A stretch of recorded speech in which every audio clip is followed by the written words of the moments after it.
Bem, nosso estudo de hoje está na Carta aos Romanos, capítulo 8, versículo 13. Porque se viverdes segundo a carne, morrereis. Emmanuel comenta na lição 78 do Pão Nosso, segundo a carne. Para quem vive segundo a carne, isso é, de conformidade com os impulsos inferiores, a estação de luta terrestre não é mais que uma série de acontecimentos vazios. Em todos os momentos, a limitação ser-lhe-á fantasma incessante. Cérebro esmagado pelas noções negativas, encontrar-se-á com a morte a cada passo. Para a consciência que teve a infelicidade de esposar concepções tão escuras, não passará a existência humana de comédia infeliz. No sofrimento, identifica uma casa adequada ao desespero. No trabalho destinado à purificação espiritual, sente o clima da revolta. Não pode contar com a bênção do amor, porquanto, em face da apreciação que lhe é própria, os laços afetivos são meros acidentes no mecanismo dos desejos eventuais. A dor benfeitora e conservadora do mundo é intolerável.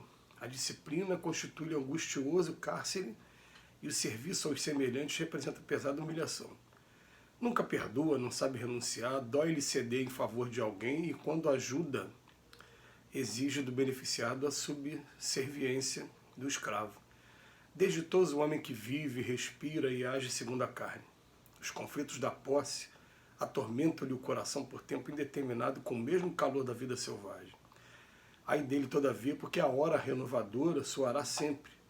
E se fugiu à atmosfera da imortalidade, se asfixiou as melhores aspirações da própria alma, se escapou ao exercício salutar do sofrimento, se fez questão de aumentar apetites e prazeres pela absoluta integração com o lado inferior da vida, que poderá esperar do fim do corpo senão sepulcro, sombra e impossibilidade dentro da noite cruel? O estudo de hoje está falando sobre a pessoa que vive mergulhada na carne.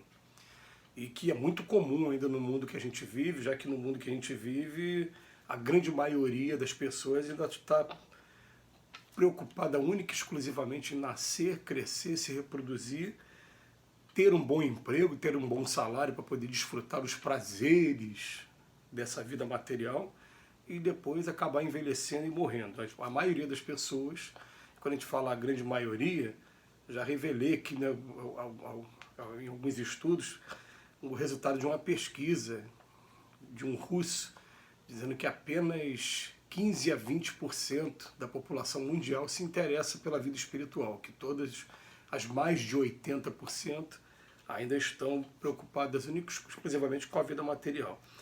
E a vida material, o que ela vem fazer com a gente, né?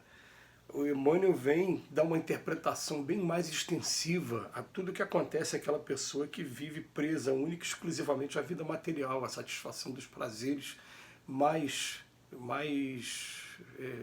especificamente, prazeres da gula, prazer do sexo e os prazeres da satisfação material, da satisfação de você ter um bom salário e poder estar aproveitando os prazeres da vida com viagens, com carros, com os bens materiais que estão aí disponíveis no mercado. O que ele vem falar para a gente? Ele vem falar para a gente que, para quem vive segundo a carne, ele chama de impulsos inferiores. Por que ele chama de inferior? Vamos botar inferior, superior. O que é inferior? O que está colado aqui justamente na matéria mesmo.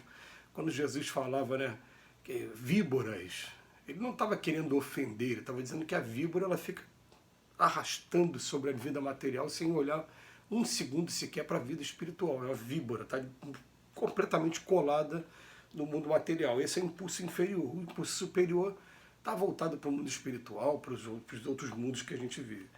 Então ele vem trazer aqui para a gente o seguinte, né? Num primeiro momento, ele vem ampliar o conceito. Vamos lá. Para a consciência que teve a infelicidade de esposar concepções tão escuras, a vida não vai passar de uma comédia infeliz. Porque no sofrimento ele entra em desespero, quer sair do sofrimento não vai entender nunca a razão do sofrimento, o que o sofrimento está preparando a gente, está ensinando a gente. No trabalho ele vai ficar o tempo todo no clima de revolta, sempre querendo ganhar mais, sempre querendo trabalhar menos, para sobrar mais tempo para a ociosidade e para os prazeres materiais.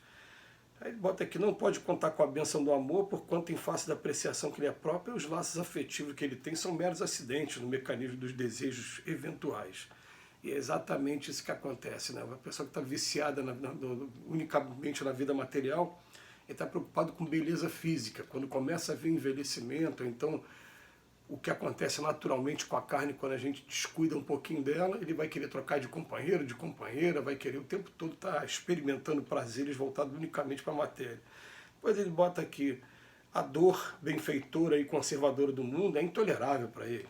A disciplina constitui angustioso cárcere. E no final do estudo, ele vem trazer o que é um objeto de análise da doutrina espírita, né, que ele vem falar para a gente que aquela pessoa que viveu o lado inferior da vida, o que é que ela vai esperar no fim do corpo, senão sepulcro, sombra e impossibilidade? E a gente tem relatos assim, de espíritos que mergulharam nos vícios aí de todas as naturezas. E o que, que aconteceu com eles? Né? Quando o vício ele sai do campo físico e vem para o campo mental, vamos imaginar, gente, o dia que a gente desencarnar, a gente não vai ter mais esse corpo físico, a gente vai ser só o corpo mental. E aí eu estou levando para o mundo espiritual, para o outro lado da vida, um determinado vício, um determinado vínculo à matéria. E o que, que acontece? Os espíritos, né, conseguem se desvincular pelo universo, enquanto você fica preso aqui ao nível da matéria. Vamos tentar explicar em pouco tempo, pouquíssimo tempo, o que, que significa isso. Isso significa dizer o seguinte, eu estou preso a uma determinada sensação, a sensação da gula, por exemplo. Aí eu desencarno e continuo querendo comer a gordura, querendo comer o açúcar. E eu de tanto desejar e ainda estar preso a essa sensação, eu vou procurar os centros pelo meu pensamento. Eu não consigo fugir do que eu estou pensando aqui, igual um imã. Eu acabo atraindo e sendo atraído por aquilo que está acontecendo, voltado para isso. Então eu vou cair nos grandes centros aí, nos rodízios da vida, nos locais onde as pessoas estão saciando esse prazer da gula. Vou ficar num primeiro momento num sofrimento profundo por querer estar saciando a minha vontade e não podendo, e depois descobrindo que algumas pessoas aqui encarnadas, ela consegue sim oferecer para o espírito desencarnado a sensação muito pequena de estar vivendo aquela experiência material. E aí o que acontece? Isso através do fluido vital da pessoa.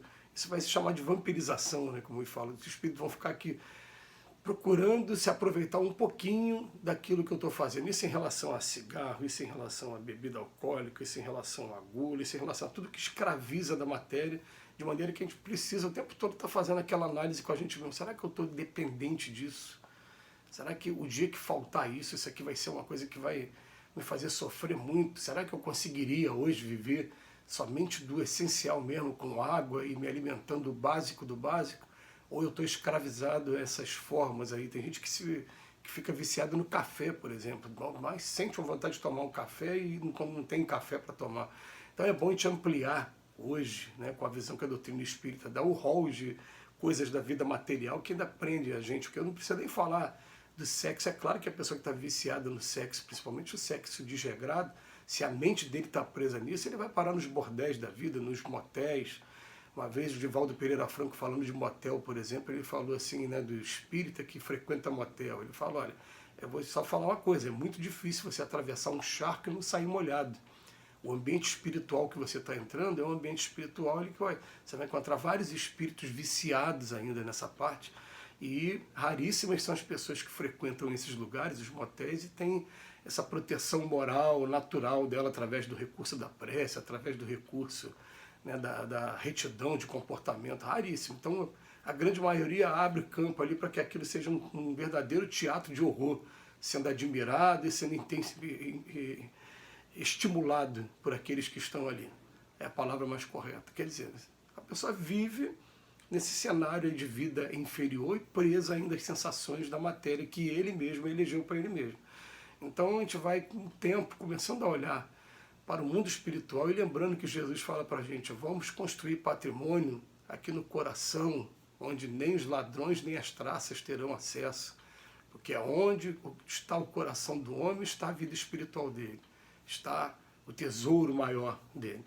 E a gente começa a pensar então nas coisas superiores e analisar com a gente mesmo o que está mantendo a gente preso, agarrado à vida material. Isso é reflexão de cada um. Que Jesus nos abençoe hoje e sempre. Já agradece mais uma vez a Emmanuel pela ajuda.